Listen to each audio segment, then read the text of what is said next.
Hey guys, today we are talking about chestnuts, both as a food and a bit on their Christmas link. I'm Nature Guy X46, so let's get into it. But first, let's take a break in the action and then get into it.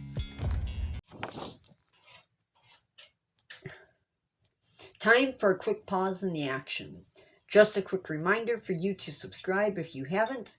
Click the like button, leave me a comment, and share the video with someone in your family or your friend group.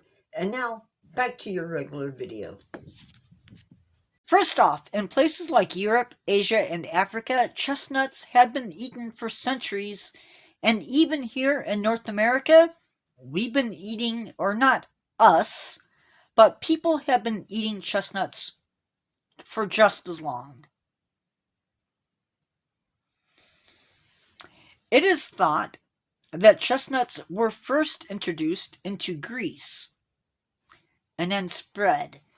But that being said, chestnuts are native to Central and Southern Europe, the Northern Iberian Peninsula, the south of France, Central, Northern Italy, the Southern Balkan Peninsula, and Asia Minor. Now, it's been cultivated since the Neolithic era, sometime around 4000 BC. It is a great source of carbohydrates, and it's been used for that purpose for thousands of years. It has been cultivated by numerous civilizations and spread around via conquest and taken with people as they explored. Romans moved and conquered as they went, and they took the chestnut with them, and also as they did, they planted trees. These trees provided the nut as well as lumber. Now keep in mind that there were places where grains just could not be grown. And in those places, chestnuts could be grown. And so people did. Chestnuts were also eaten in Asia, as we talked about, and in Japan, where they have been eaten for 9,000 years. Now, let's talk about chestnuts in North America. And then we'll bounce back to Asia. Chestnut trees were in North America. Now, some of these trees grew to be 12 feet in diameter and more than 100 feet tall. Now, in North America, we also had acorns. Sorry, my flash just vanished.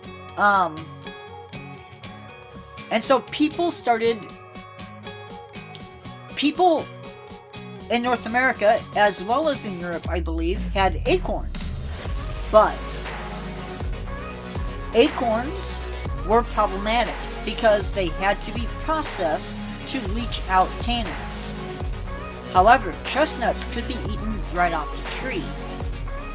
Meanwhile, and we're going to come back to this, but let's just not go back for a second. Chestnuts would be ready to harvest between Thanksgiving and Christmas. So, how did the tradition start of chestnuts roasting over an open fire? Hopefully I can say that. Well, at one time, our American chestnut trees cranked out about 20 million pounds of chestnuts a year. Not to mention, all over the place, they were eaten as a food that was very nutritious and could be eaten for that reason. Now, it became a tradition in Italy and other areas as well to hand out chestnuts during the celebration of something called Martinstag. For those who don't know, chestnuts are ready to be eaten from October to December. Now, this celebration of St. Martin, believe it was St. Martin, Yes, Saint Martin of Tours. So part of his thing was to you would give away chestnuts.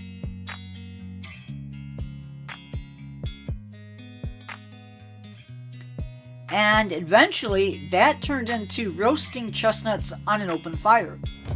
Now, the tradition of roasting chestnuts was carried over to the United States when Europeans arrived.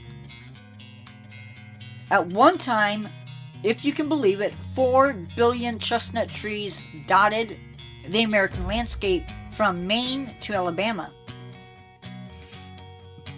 In 40 years, 3.5 billion chestnut trees died from a fungus called chestnut blight that was picked up when a tree was brought into Long Island.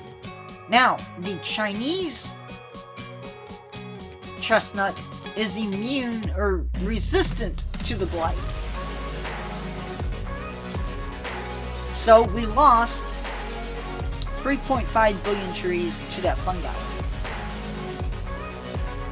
Once chestnuts were picked, they had to be eaten fairly quickly. Here in the United States, I don't think we eat chestnuts a super lot. I'm sure in places we still do. But some traditions do die hard, and in some places we still roast chestnuts over an open fire.